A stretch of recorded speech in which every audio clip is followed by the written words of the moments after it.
If you own an e-commerce store online, you should be doing this. It's the thing that unlocks the whole game. It really The whole game. That could increase your conversion rate by 20%. Enormously. Literally just doing that one thing.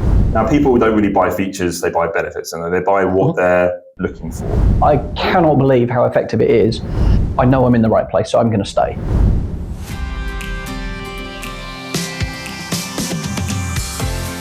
Hey everybody, we're Tillison Consulting and we love digital marketing, and you're listening to the Inside Digital podcast. This is your one-stop shop to learn and expand your knowledge within the digital marketing space. It's never been more important to have an online presence, and in this show, our experts will talk about SEO, PPC, and everything in between. They'll share their personal insights, experiences, and strategies they're taking advantage of, so the rest of us can do the same. Here's today's episode.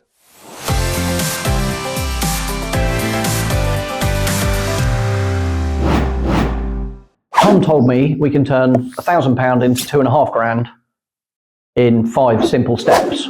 So I want to know about this, Tom. What? It's something that all e-commerce stores should be doing, really. If you own an e-commerce store online, you should be doing this, really. You should be optimizing your product pages as much as possible to help them convert to the best they possibly can. Without this, you're pretty much going to be making no sales. You're just paying Meta or Google and paying a toll. That's it. So this is nuts. And we've done this. So let's get into we talk about optimization is just a throw a word. Let's get into some specifics. So what we want to do is kind of share 5 things with you that we do that have massively scaled e-commerce stores. So what we're talking about here is if you do these things, and I'll tell you the maths in a minute, but if you can do these things and make an improvement in 5 areas, then you're going to get a 2.5 times to 250% improvement in conversion rate, which means if you're getting £1,000 of sales of that product right now, for the same budget with the same number of clicks, you're going to get 2,500. If you're getting 10K, that's 25K, right? You can do the maths, but it's 2.5 times. And these are, generally speaking, for most stores, relatively simple things that you can implement. Mm-hmm. So who's going first? I'll go first, that's fine. You're going to go first? Go. Just a quick note as well, the marketing term we're talking about here is conversion rate optimization, CRO. It literally is just the key to converting, isn't it? Really, it's really good. And by the way, it's the thing that unlocks the whole game. It really The whole game is conversion rate optimization. Yeah. It totally is. Like how much you can afford to pay per click, therefore how much it costs you to be at the top of Google, or how much it costs you to get that click from Facebook or Instagram, or how much you can invest in SEO. If you can increase the value of the click, you can spend more than your competitors getting there. This unlocks the whole game. It's unbelievably powerful. It's crazy. So we're going to go through 5 really simple things just to update your product pages with. You can do it today, really. And hopefully increases conversion rates. So number 1 is clear and engaging headlines. Sounds pretty trivial, doesn't it, really? You think that, well, you've got a product, you obviously want to sell it, you're going to put the name on the headline or something like that, you think that people are going to want to see, but is it engaging enough to really grab them, to make them stop on that page and to make them look further into that product?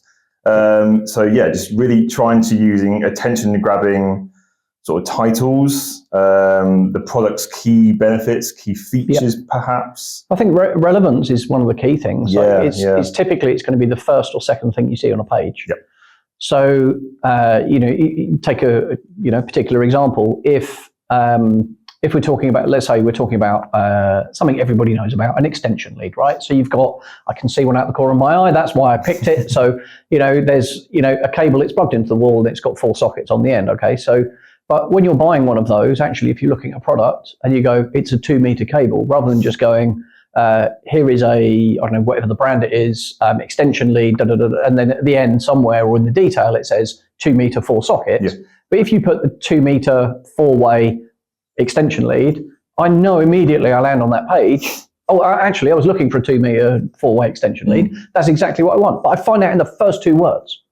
That could increase your conversion rate by 20%. Enormous. Literally just doing that one thing. Yep. You're literally giving what the customer's looking for. Try and put yourself in their shoes. Obviously, I'm guessing you'll do it anyway, but you just it's sort of, as I say, it sounds trivial, but it's the really simple things that can make the massive differences like that. Yeah. So. And we were just talking before we came in to record about titles just in Google Shopping actually, and how they present. So, one of our partners sells a product in a pack. It's a consumable product. Different people sell different pack sizes. So the problem is when you're then looking at the Google Shopping results and it says this one's £8, this one's £12, you go, oh, £8 cheaper. Yeah, but that's got 50 of them. The £12 one's got 200. Yeah. Now, which is cheaper? But if that value isn't at the beginning of the title, how are you you're literally comparing on price, not comparing on value.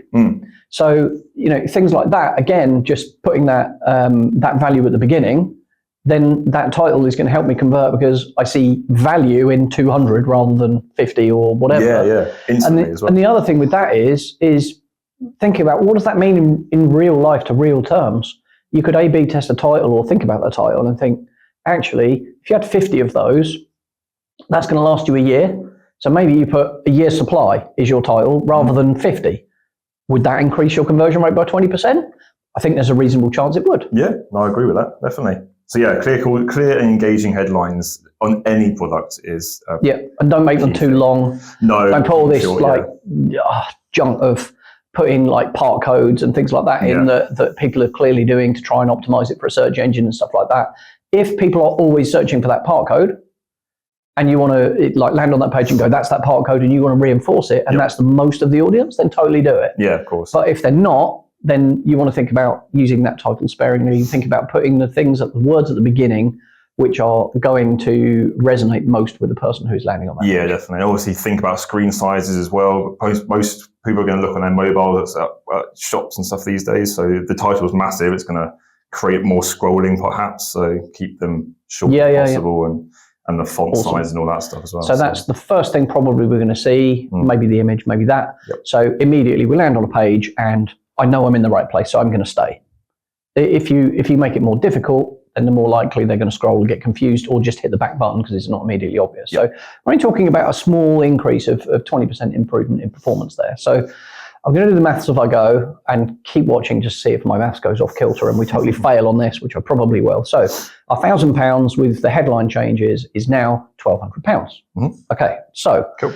Number two, I'm going to handle, and this I find this unbelievable how well this works. I cannot believe how effective it is, but just the image that you've got for your product, or the images, whether you're using video or not, but don't even get into that complexity and the cost of doing a video.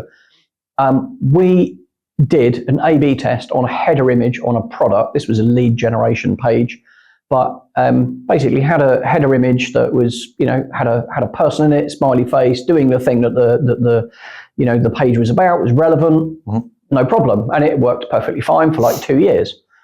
We then started doing some A/B testing, and we changed that image for a different person. You could see more of the context of what they were doing, and you could see the full height of them, but it was still relevant. Yeah, arguably equally relevant. The conversion rate was 20% better. Like, forget everything else we're going to talk about today and the thing we just talked about. 20% more leads or 20% more sales because that header image resonated with the audience for whatever reason. Yeah. I can't even work out why that worked, but it did. Yeah. And what did we do next? We did another test and got another 12% better with the next image. That's it. Yeah, it's just nuts. It proves the test, isn't it? This proves that always keep testing. Which is crazy. So, I mean, with all of these things, but this especially, I think you have to start with who is on this page, like who is viewing this, who is that persona. Yep. I think we've done another show on this, or we'll certainly be doing one at some point. But just think about who is that. Create that persona. Is this male? Is this female? What kind of age are they? What is motivating them to be on this page in the first place? Did they come from a meta ad?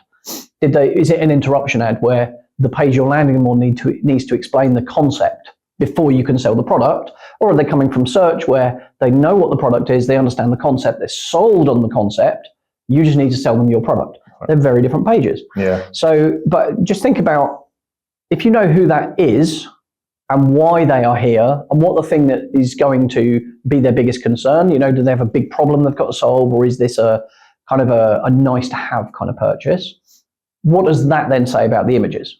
So do we want someone using the product? Do we want the box? Do we want the box at an angle? Do we want the box open with the product in it? Or do we just want the product that's in the box and no box at all? Yeah. What's going to make the most sense? And then if you're going to include multiple images, which is absolutely going to increase your conversion rate. Especially in product pages. Go look at Amazon if you think I'm like lying here.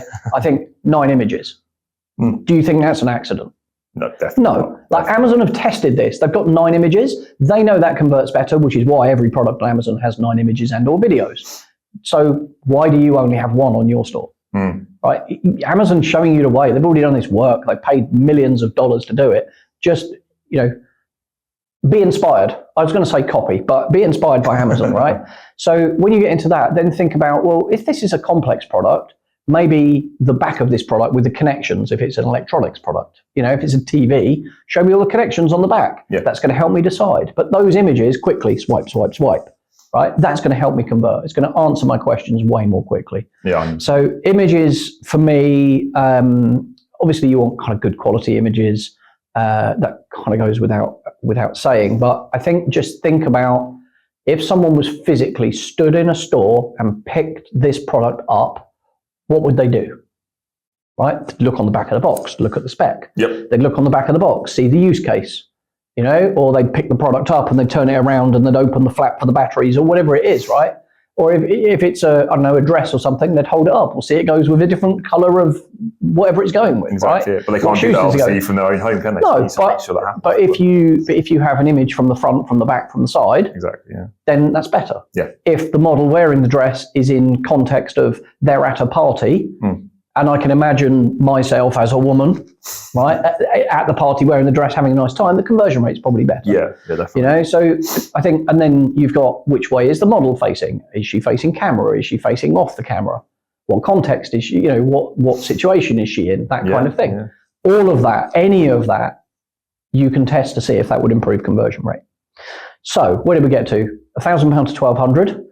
20% of that, another £240. So we're at £1,440 instead of 1,000 with 2 changes, headlines and visuals. So how do we get the next 20%, Tom?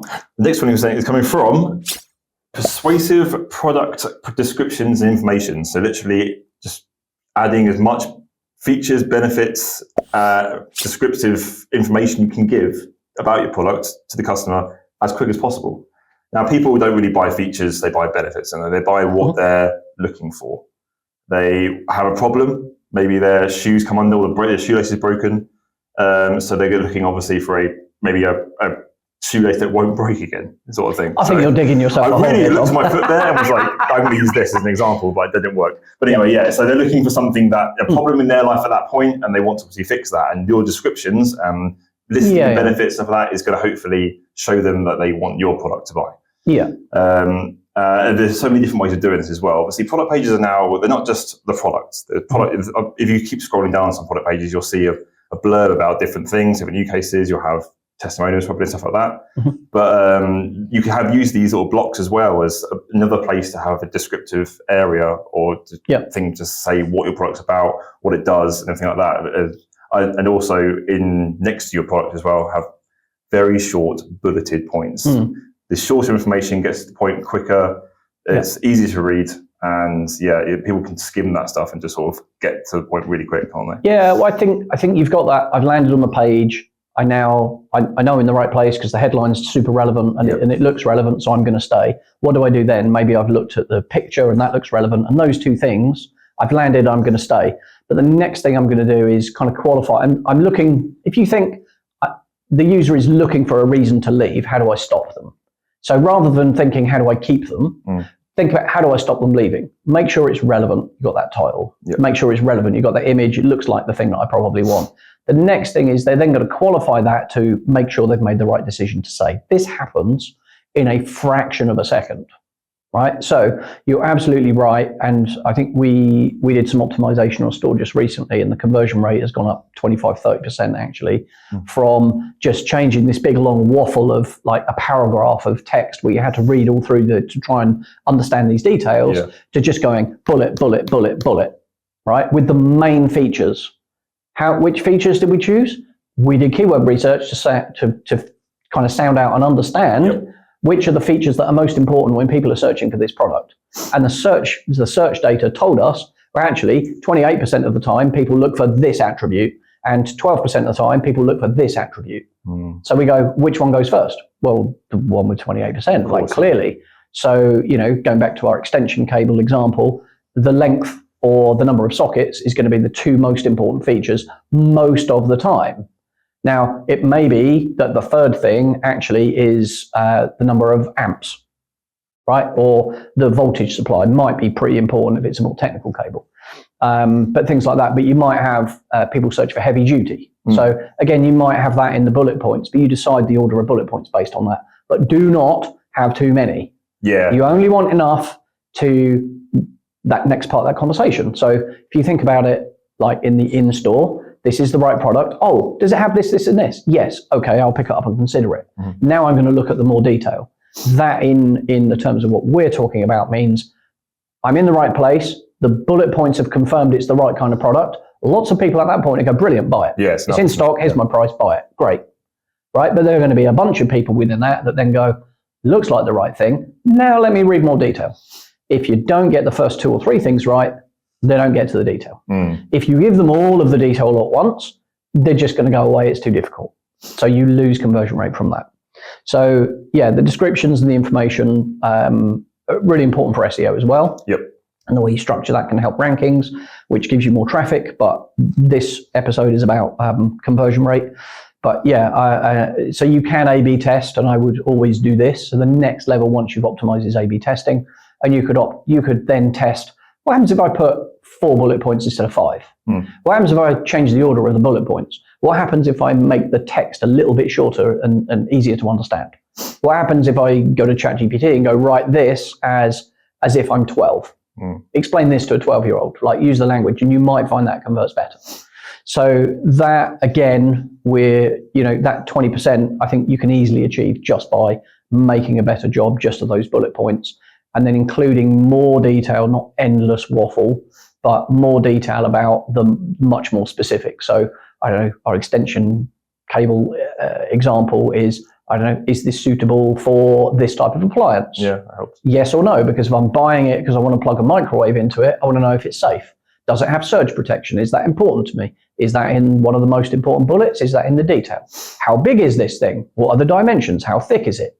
Does it have USB sockets as well as normal 3-pin plug? What color is it? How thick is the cable? Can I plug Christmas tree lights into it? Yeah. Can it be controlled with Alexa or Google Home? Like, you've got all these details where you need to think, are these extra things that are later in the conversation, or are these really, really important and very often searched for, in which case they belong in the first few points. Yeah. So maths, where are we now? 1440. Yep. 20% of that I'm going to cheat. So round up to 1,500 quid. So we got like another £700 on that. So we're at about 2,200 or something, somewhere around there. Okay. So we've just turned within 3 steps, £1,000 into 2,200. I think. Yeah, we're about that. And so the first 3, these next 2 steps are nowhere near as small as the first 3. Cool. They're still as important. So yeah.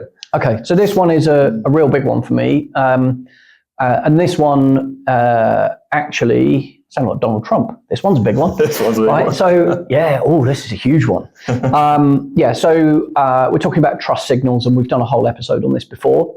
But the star ratings for your store, but if you can do it for products, then even better. So some social proof is what we're talking about here. Where is that on the page? Is that like right at the top? Is it right next to the buy button? Is it gold stars? Is it green stars? Are you allowed to use the green stars without a certain brand like getting in touch with you and threatening to sue you and stuff? It does happen, and it has happened. And then what does that review actually say? Yeah, that's important, isn't it? Pick the best review you can find think about your audience.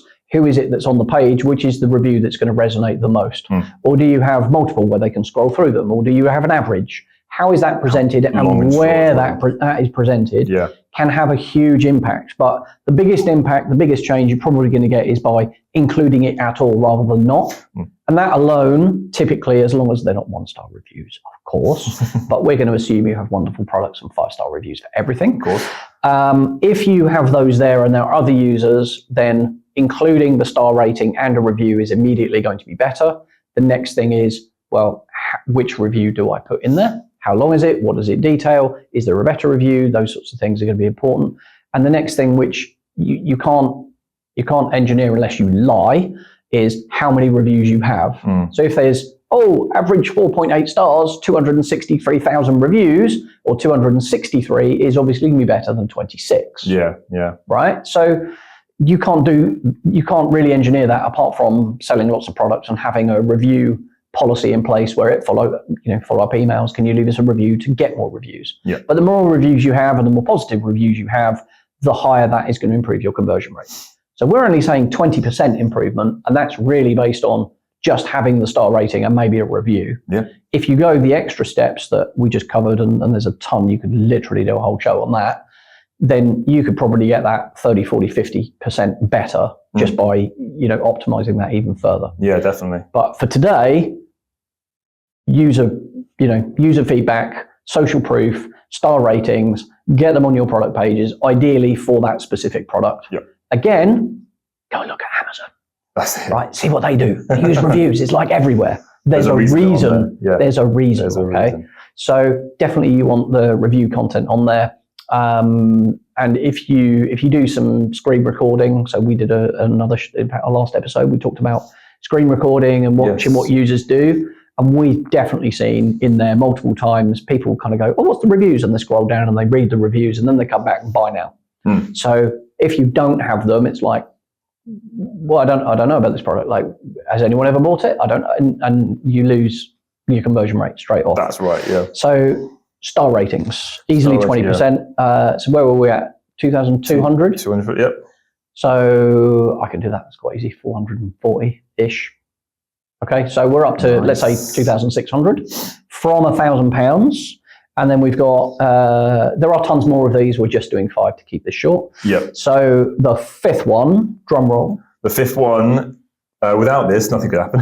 But the fifth one is obviously a strong call to action. So once you've qualified everything, they're in the right products, everything's there, and they know where they are, they want to buy it. Obviously, they need to find where to press to buy it, or to go where they need to go next to actually continue on their journey. So having a strong call to action on your product page is obviously extremely important. On mobile devices, it needs to be sort of above the fold, so before users start scrolling, as well as desktop as well, really, doesn't it? It's probably better to have that on there. Obviously, contrasting colors, so it draws the eye over as well. Bold text, having buy now or add to carts, really clear action, really clear, just so they know exactly what to do, how to continue. Or the express checkout buy with Apple Pay, Google Pay. Yeah, or anything like that, because obviously if it's a higher ticket product and you can't really afford that, maybe adding finance options could be an option as well, and that helps with that CTA is already there on the page, and you already have that information in your head, then they may purchase that for there and there. So or have what they're thinking about paying for anyway. So can I add a little bonus on top of your CTA? So the other thing with these, we talked about bullet points and things earlier in the call to action. So in an ideal world, and we've done some work on this, definitely improves conversion rate as well. You want to try and keep as much of this above the fold as you can. So that means it's in the frame on a mobile device, because most of your users are going to be on mobiles when they're shopping on e-commerce. But you really want those bullet points, the image, and the call to action. But next to the call to action usually works best. So think about what's going to stop that user clicking add to cart or buy now. Number one, you need to know how much it is. You need the price. Of course. Right? And that's going to impact your conversion rate, in terms of, are you the cheapest, things like that. But what is the price? And the second thing that's going to stop me clicking that button is, well, is it in stock? Well, if you haven't told me, how do I know? How would you know? Yeah, I mean, we did this just recently and just had stock, and again, this produced way better than 20%. Like the stock was kind of hidden in the detail somewhere in this kind of, this kind of swipey thing where it went, here are the benefits and in stock. And what we did is just move the text in stock and free delivery right next to the add to cart button. Nice. So at the point I'm about to go click, the things that would stop me is I don't know when I'm going to get it. I don't know how much you're going to charge me for delivery, and I don't know how much it is. So if you can be clear, right next to that button generally works best.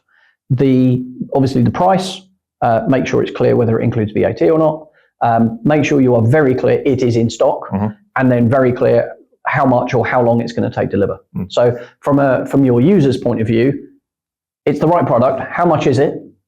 How much is it? When am I going to get it? How much are you going to charge me? Those are the things that would concern me and stop me like clicking that button. Yep. So if you can be super clear there and go, it is in stock, it is free delivery, buy now. Yeah. Right? And if you can do free next day delivery, like even better. Yeah. So the call to action button, but definitely, we've done A/B tests. I mean, you've been involved with these where we've just said, make the button bigger. Yeah, that is weird. Literally, CTA button. Just make it bigger. Like, it looks fine. Make it bigger. What happened? A/B test to make it bigger. I think the first one we did improved conversion rate by 12%. Yeah. Literally just making the button bigger. I mean, easy to use, easy to find. I mean, there's not much thought actually went into that. We just made it bigger. Yeah, of course. No. And then we're like, wow, this is amazing. Just made it bigger, and the conversion rate went up like 12%. What should we do? Make it bigger. So we made it bigger, and it went up like another 8%. I mean, don't make it like the whole screen. No, yeah, it's strategically do it. But yeah, it was like we did 12% and another 8% on top of that, which isn't 20%. It's more like 22, 23, 24%. I can't do the maths. But yeah, so you're then, you're then going, well, hang on a minute, I just made the button bigger. That's all I did. But then you can do A/B tests around that. So what happens if you change the color of the button? As you were saying, what color is it now? It's black. It's got pointy square edges. What happens if you make it corners, rounded corners? What happens if it's slightly dark gray rather than black? What happens if it's pink or orange or blue? It's limited, isn't it? What happens with that? And what happens if the text is slightly bigger or smaller? What happens if it's bold text rather than lowercase text? What happens if it's buy now exclamation? What happens if it's add to cart? What happens if it's add to basket? Yeah, see. Right? What happens? Yeah, all of those variations. An icon as well after the text. An icon with a little arrow next to it or something like that. All of these things you can A/B test and find out what works best. Definitely. And you will find that, if you do like 10 things just with that call to action button, make it bigger, change the color, rounded edges, make a little shadow of it, those kinds of things. Where does it say in stock or whatever? If there's kind of 12 things that you could improve by just 6%, change the color, 6% better. Put a board around it. Is it 6% better or not? If you put a different color board around it, what if you put text beneath it? Another 6%. What if it's capitals? Another 6%. Like if you can do those 12 things and make 6% improvement, you know what that gives you? Double. You double the conversion rate just by fiddling, experimenting, A/B testing the call to action button. That's crazy, isn't it? Which is nuts. Yeah. I mean, that's literally taken our kind of 5 steps to go from £1,000 to like $2,500. We've gone like way over just with that one test by doubling it. That is obviously one of the most important parts of the page. And when we're saying the button, obviously it doesn't have to be only one on every product page, because we said before that you can scroll down to get more information. If you strategically place other CTAs that maybe bring them back up to the product page, or just click straight through to the add to cart. I like. I love this sticky footer. Sticky footer. So the buy button, in stock, buy now, free delivery. It's in the footer. So as you scroll up and down the page, it's always in the sticky footer. Yeah, that's going to increase your conversion rate as well. Wherever you are on the page, however you got to the point of, actually, this is the right thing. Might be at the top, sticky footer's always there. Yep. You scroll down, you're reading the details, sticky footer's there. You click the tab that's got the description about the dimensions of the weight and how much plastic it's got in it or whatever. The buy now button's still there. Yeah. Always there. That can have a massive impact on conversion rate as well. So where did I get to with my maths, Tom? Where did we get to? Like $2,500 or something? $2,500, I think. We'll say $2,500-ish, and 20% of that's £500. So we're going to get to £3,000 from 2. So my maths is probably a little bit off, but you see the power of that compound by improving your headlines by 20%. We can do that. That's really achievable. By improving those images, easy to improve those by 20%. Descriptions, we talked about bullet points, things like that. Having those, getting those 20% better, again, really achievable. The star ratings, those trust signals, social proof, having in there with the product, again, and then experimenting, you could do even better, but again, you've got 20% there. And then your call to action, having that and doing some experimentation around the button, making it bigger, changing colors, add to cart, add to basket, buy now, all of those different things. Let's not even get onto buy now, what's the cart process, but that's a whole other show. Make sure you subscribe, we'll do that one another time. But yeah, so the compound is 20% on top of the 20%, on top of the 20%, on top of the 20% is actually a 250% increase. So that's how you turn £1,000 worth of revenue into £2,500 worth of revenue with exactly the same amount of traffic and the same cost per click on Google Ads, or the same cost per click on Meta Ads, or wherever you get your traffic, or even organically. You know, so if you've managed to get this far and you're doing 100K a month, like revenue in your e-com store, we just made you another 150 grand, and you're welcome. You are welcome, yeah.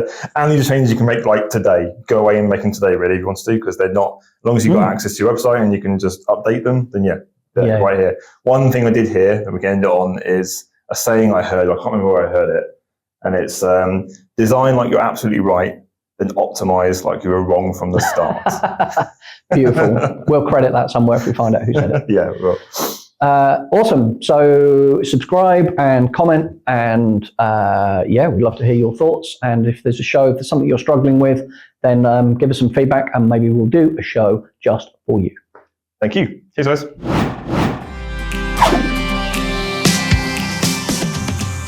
Thanks for joining us for this episode of the Inside Digital Podcast. Make sure to visit our website at tillison.co.uk, where you can read more about topics discussed in this show and much more. If you're looking to get started or to continue your digital marketing journey, we can help. Just reach out to one of our experts through our website. We'd love to hear if you found value in this show. Please leave a review and be sure to tune in for our next episode.